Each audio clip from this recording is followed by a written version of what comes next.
Assalamualaikum warahmatullahi wabarakatuh. Selamat pagi semuanya. Kali ini bersama saya Ahmad Sarani dan di sini kita bersama orang-orang luar biasa yang akan sharing tentang Islamic Development Bank atau yang biasa disingkat ISDB. Di acara kali ini kita akan membahas mengenai perbankan. Tempat kita ngobrol santai seputar dunia pembangunan, ekonomi syariah, dan inspirasi. Di sini kita bakal bahas gimana sih cara Islam ngasih solusi buat tantangan zaman, dari finansial, sosial, sampai inovasi teknologi. Jadi, duduk santai aja, siapkan hati dan pikirannya. Halo semua, aku Tia dari Program Studi Manajemen Pemasaran Internasional. Kali ini aku akan membahas seputar dasar terbentuknya dan juga peran-perannya dari Islamic Development Bank atau yang disingkat sebagai EDB. Jadi, Bank EDB ini adalah singkatan dari Islamic Development Bank atau kalau diterjemahkan artinya Bank Pembangunan Islam. Bank ini dibentuk pada tahun 1973 oleh negara-negara Islam yang tergabung dalam Organisasi Konferensi Islam atau yang disingkat sebagai OKI.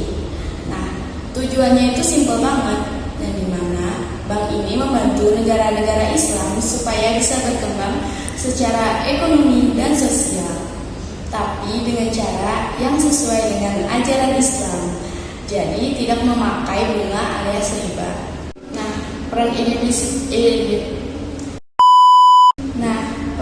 ini sendiri itu adalah yang dimana EDB ini membantu pembangunan infrastruktur, pendidikan, kesehatan, dan juga energi di berbagai negara Islam.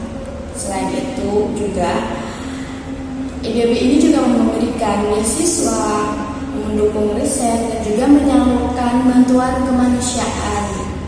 Semua itu dilakukan untuk meningkatkan kesejahteraan masyarakat di negara-negara Islam. Bank EDB ini juga berperan penting di Indonesia.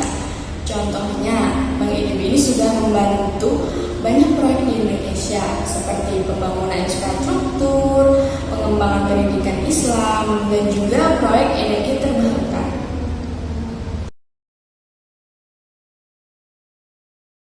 Halo semua, saya Raffi. Kali ini saya akan menjelaskan yang mana ini merupakan sebuah hubungan Islamic Development Bank dan Indonesia.